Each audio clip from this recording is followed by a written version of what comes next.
Hello class, a very good morning to all of you.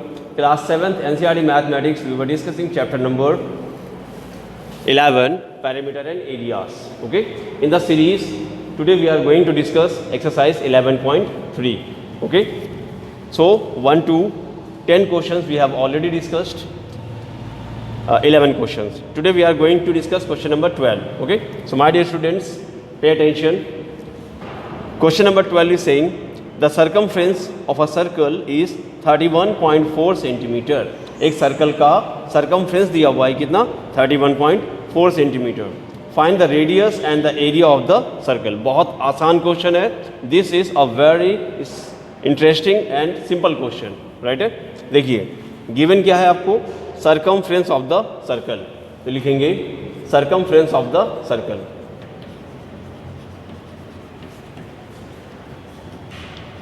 The circumference of a circle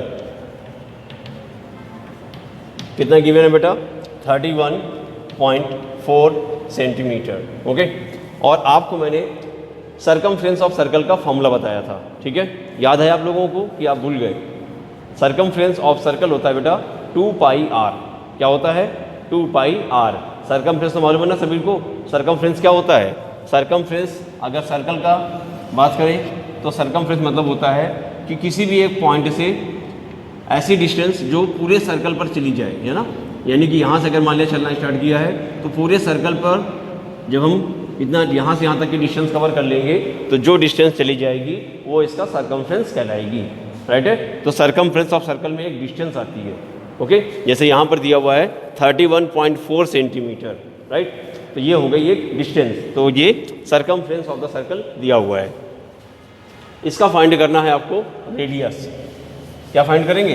radius. तो सबसे पहले हम इसका लगाएंगे फॉर्मूला. सर्कमफ्रेंस ऑफ सर्कल होता है बेटा 2 पाई r. कितना 31.4 सेंटीमीटर जो गिवन था आपका. अब यहाँ पर आप ध्यान दीजिए कि पाई की वैल्यू 3.14 आपको गिवन है. ठीक, तो ये आपको पाई की वैल्यू 3.14 लगानी होगी. अब आप ध्यान रखिए, इसको लर्न कर लीजिए कि पाई की वैल्यू या तो 22/7 होती है और या फिर 3.14 होती है. ठीक, तो जो गिवन हो उसी को आप लगाइएगा. तो 2 लगाएंगे, पाई की value 3.14 into r equal 31.4. Right, अब इस r को निकालेंगे यहाँ से. r is equal to 31.4. देखिए r लिखेंगे इक्वल लिखेंगे 31.4. ठीक, अब इन दो नंबर को यहाँ से हटाना है. तो ये दोनों नंबर आपके r के साथ में मल्टीप्लाई में है. ठीक, तो जब जो नंबर मल्टीप्लाई से हटता है तो आता है अपॉन में. ठीक, यानी कि डिवाइड में. तो मल्टीप्लाई के नंबर को यहाँ पे डिवाइड में लेके आएंगे. 2 मल्टीप्लाई 3.14. ठीक है, और देखिए नंबर अगर ये डेसिमल ना होता तो 314 ये भी है, और ये डेसिमल ना होता तो ये भी 314 था. ठीक, नंबर तो सेम लग रहा है लेकिन फ़र्क किस चीज़ का है? डेसिमल का है. तो इन डेसिमल्स को हटाना है. ठीक, कैंसिल आउट करने के लिए क्या करेंगे? डेसिमल्स को हटाएंगे. देखिए यहाँ पर वंस प्लेस से 2 डिजिट के पहले डेसिमल लगा हुआ है और यहाँ पर एक नंबर के पहले डेसिमल लगा हुआ है. ठीक, तो जब इसका डेसिमल हम हटाएंगे तो ऊपर आपका 100 बढ़ जाएगा. ठीक, और जब इसका हम डेसिमल हटाएंगे तो नीचे आपका 10 बढ़ जाएगा. बात समझिए, 2 नंबर के पहले डेसिमल था, डेसिमल हटेगा तो ऊपर आपका 2 0 बढ़ जाएगा, यानी कि 100 बढ़ जाएगा. और जब एक नंबर के पहले डेसिमल था तो यहाँ पर 10 बढ़ जाएगा. ठीक, अब इसे आप कैंसिल आउट करना स्टार्ट करिए. 0 से 0 कैंसिल हो गया. अब ये भी आपका 314 बचा और ये भी 314 कैंसिल हो जाएगा. तो r की वैल्यू आएगी आपकी 10/2. 10/2 मतलब कि 5. ओके, तो ये आपकी रेडियस निकल आई. तो यहाँ पे क्या क्या पूछ रहा था आपसे? Radius and the area of circle. तो लिखेंगे सो रेडियस इक्वल 5 सेंटीमीटर. अब इसका एरिया ऑफ सर्कल निकालना है. ठीक है, एरिया ऑफ सर्कल का फॉर्मूला आप जानते हैं. Area of circle, area of circle ये होता है आपका पाई r स्क्वायर. ठीक, तो ये दूसरा फॉर्मूला है, ये भी आपको याद रखना है. ठीक है, एरिया ऑफ सर्कल क्या? पाई r स्क्वायर. तो पाई की वैल्यू वही रखनी है आपको 3.14. ओके, जो यहाँ पे भी मैंने लगाई थी. ठीक, वही वाली पाई की वैल्यू 3.14 और इनटू में r स्क्वायर. आर यहाँ पे कितना दिया हुआ बेटा 5, तो यहाँ पर 5 का होल स्क्वायर लगा देंगे, तो 3.14 इंटू 5 का होल स्क्वायर कितना 25। अब आप लोग 25 का टेबल तो आता ही होगा, ये मल्टीप्लाई आता होगा, ठीक है।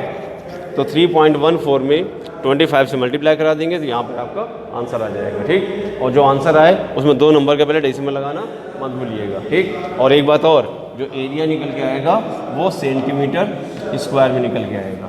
बात समझ में आ गई? एरिया क्या होगा सेंटीमीटर स्क्वायर में, ठीक। तो ये था आपका क्वेश्चन नंबर 12। आगे देखते हैं question number 13।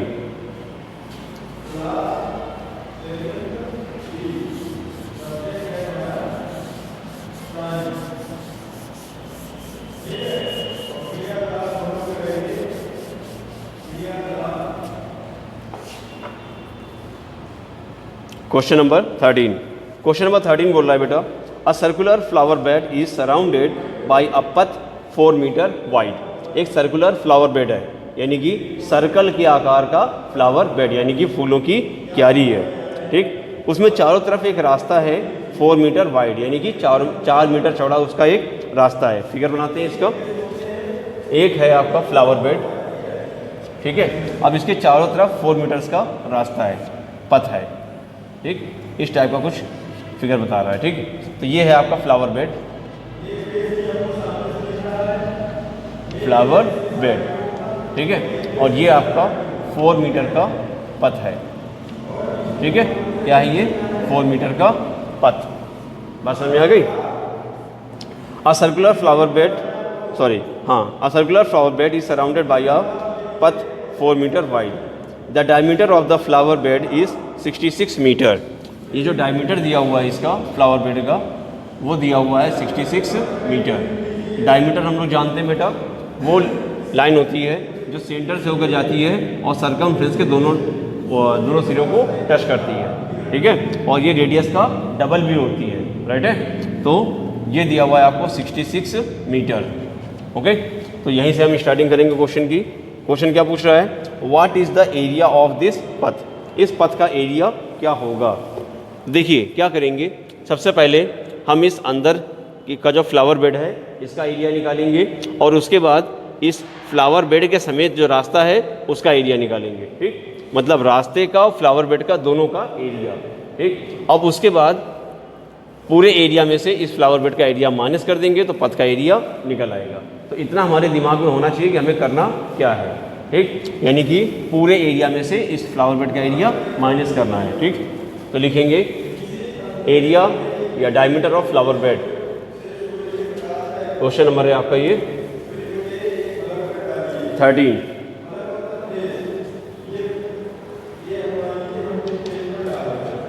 Diameter of flower bed, diameter of flower bed, इसको हमने 2r मान लिया। क्या मान लिया? 2r डायमीटर को। तो ये आपको दिया हुआ है 66 मीटर्स। तो r निकाल लेंगे यहाँ से, r। तो r निकलेगा आपका 66/2, तो ये निकलेगा 33 मीटर्स, ओके। 66 का हाफ करेंगे तो 33 मीटर्स निकल के आएगा, ठीक। और फिर निकालेंगे ये और ये, मतलब पथ और फ्लावर बेड दोनों का रेडियस। तो लिखेंगे रेडियस ऑफ पथ एंड फ्लावर बेड।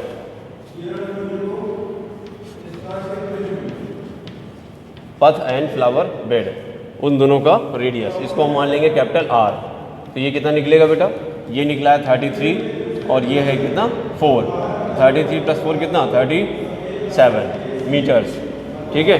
अब एरिया ऑफ पथ, इस बाहर के एरिया में से अंदर का एरिया माइनस करना है, ठीक है। तो लिखेंगे एरिया ऑफ पथ, एरिया ऑफ पथ, एरिया ऑफ पथ क्या πr² माइनस πr²। देखिए बाहर का हमने रेडियस क्या माना था, कैपिटल R माना था, तो πr² लगाएंगे और माइनस का अंदर का रेडियस क्या माना था हमने, स्मॉल r। तो ये πr² अंदर वाले के लिए लगा देंगे, ठीक है। यानी कि बाहर के एरिया में से अंदर का एरिया माइनस कर देंगे तो फ्लावर बेड इसका पथ का एरिया निकल आएगा, ठीक है।